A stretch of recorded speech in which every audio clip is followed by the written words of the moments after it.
welcome দশম শ্ৰেণীৰ বিজ্ঞানৰ পোহৰ পাঠটোৰ পৰা যথেষ্ট সংখ্যক গাণিতিক সমস্যা পৰীক্ষাসমূহত আহি থাকে সেই সমস্যাসমূহ কেনেধৰণে সমাধান কৰিব লাগিব তাৰ বাবে কি কি সূত্ৰ ব্যৱহাৰ কৰিব লাগিব আৰু কি সূত্ৰ বিশেষকৈ মনত ৰাখিব লাগিব সেইখিনি আজি অলপ আলোচনা কৰিম এইসমূহ হৈছে দাপোন বিভিন্ন ধৰণৰ দাপোন থাকে আৰু এইসমূহ হৈছে লেন্স তাৰপিছত দাপোনৰ বাবে এটা সূত্ৰ পাম আৰু লেন্সৰ বাবে মেইন সূত্ৰ আমাৰ এইটো হ'ব 1/f = 1/v + 1/u ঠিক তেনেদৰে লেন্সৰ বাবে কি থাকে 1/f = 1/v - 1/u ইয়াতে খালি প্লাছ থাকিব ইয়াতে মাইনাছ থাকিব বাকিখিনি সূত্ৰটো একেই ঠিক তেনেদৰে আৰু এটা সূত্ৰ আছে সেইটো হৈছে m মানে হৈছে বিবৰ্ধক বা তাৰ বাবে সূত্ৰটো কি হ'ব h'/h আৰু নহলে -v/-u ঠিক তেনেদৰে ইয়াতো সেম হয় খালি ইয়াতে মাইনাছডাল নাই লেন্সত তো h কি f কি এইবোৰ আমি পিছত আলোচনা কৰিম এতিয়া তো প্ৰথম হৈছে ভাঁজ ব্যাসাৰ্ধ আৰটো যদি দেখা পাও গম পাবা হেতু কি ভাঁজ ব্যাসাৰ্ধ লক্ষ্যবস্তুৰ দূৰত্বটোক u বুলি লিখা হয় প্ৰতিবিম্বৰ দূৰত্বটোক v বুলি লিখা হয় আৰু লক্ষ্যবস্তুৰ উচ্চতাক h প্ৰতিবিম্বৰ উচ্চতাক h' আৰু ফোকাস দৈৰ্ঘ্যক হেতু f হয় ফ লিখা হৈ আছে নেক্সট এনে যে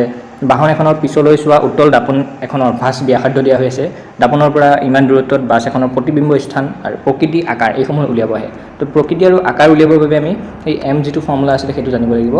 আৰু ফোকাস দৈৰ্ঘ্য হওক বা ভাঁজ কি বুলি কয় ভাঁজ ব্যাসাৰ্ধ উলিয়াব দিলে প্ৰতিবিম্বৰ দূৰত্ব এইসমূহ উলিয়াব দিলে এইটো আৰু এইটো সূত্ৰ লেন্সৰ ক্ষেত্ৰত এইটো আৰু দাপোনৰ ক্ষেত্ৰত এইটো ব্যৱহাৰ কৰিম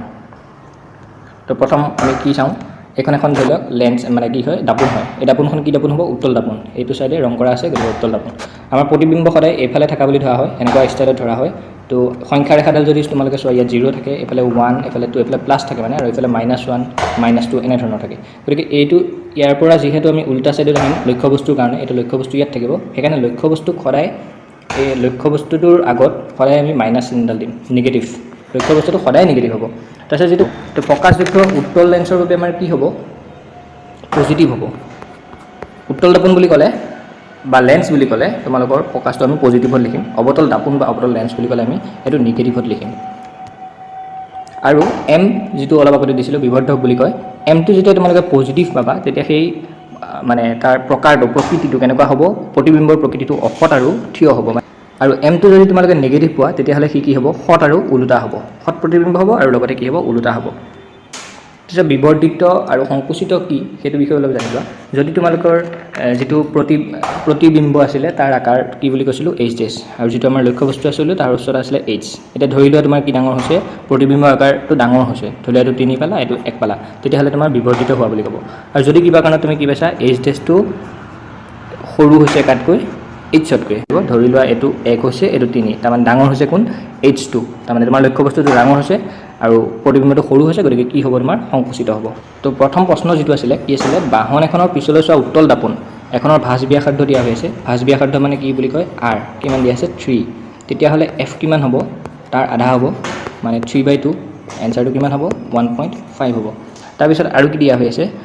5 মিটাৰ দূৰত্বত থকা বাছ এখনৰ প্ৰতিবিম্বৰ স্থান উলিয়াব দিছে তাৰ মানে লক্ষ্যবস্তুৰ দূৰত্ব কি হ'ব u = মাইনাছত লিখিব লাগে বুলি কৈছিলো সদায় তাৰ কিমান আছে 5 আছে -5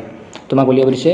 প্ৰতিবিম্বৰ স্থান মানে v টো কি হ'ব উলিয়াব দিছে তাৰপিছত প্ৰতিবিম্বৰ প্ৰকৃতি আৰু আকাৰ ডাঙৰ হ'ব নে সৰু হ'ব বা কিমান ডাঙৰ হ'ব সেইখিনি উলিয়াব আমি সূত্ৰটো প্ৰথম ব্যৱহাৰ কৰিম সূত্ৰটো কি আছিল 1/f = 1/u + 1/v আছিল আৰু দাপোনৰ কাৰণে আছিল তো f টো দিয়া হৈছিল তোমাক কিমান 1.5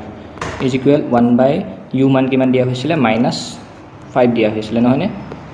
আৰু তুমি v ৰ মান জানা 1/v হৈ থাকিব তো এটো ইফালে মাইনাস হৈছে মাইনাস চিন আছে যেহেতু সিফালে গলে কি হ'ব প্লাস হ'ব তাৰ মানে কি হ'ব 1/1.5 + 1/5 = 1/v তাৰ মানে কি হ'ব এতিয়া লসাগু ল'ব পাৰা বা এটো এনেকেও লিখিব পাৰা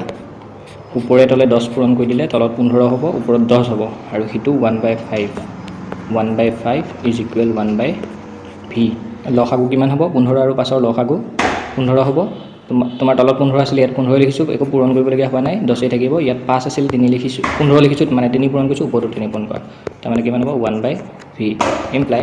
ওপৰত পালা তুমি 13 আৰু তলত পালা 15 = 1/v এটা উল্টা কৰি যদি দিয়া v মান পাই যাবা তাৰ মানে v = কি হ'ব ইফালে 1 টো তললৈ লৈ গলা v টো ওপৰলৈ লৈ গলা ঠিক তেনেদৰে 13 টো ওপৰত নিয়া 15 টো ওপৰত লৈ যোৱা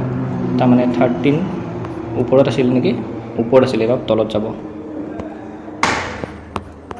এটোই হ'ব তোমাৰ এনসাৰ মানে কি হ'ব লক্ষ্য বস্তুৰ দূৰত্ব হ'ব এইটো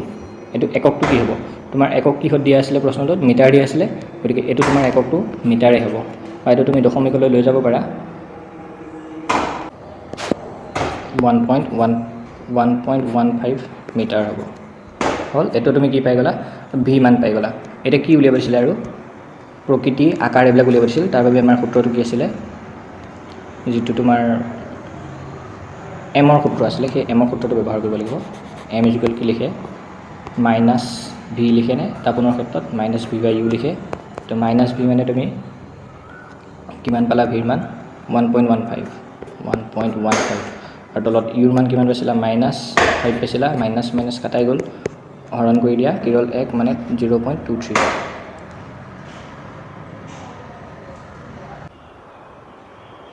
তো এনসাৰ যেতিয়া পজিটিভ ওলায় এমৰ মান পজিটিভ হ'লে কি হয় বুলি কৈছিলোঁ মনত আছে চাগে নিশ্চয় পজিটিভ হ'লে অসৎ হয় আৰু থিয় হয় তো প্ৰকৃতি সুধিছে তোমাক তো প্ৰকৃতি আমি কি বুলি ক'ম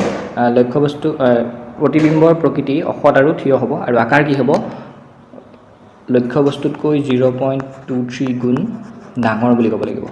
ঠিক আছে এইটো এনসাৰ হ'ব লাষ্টত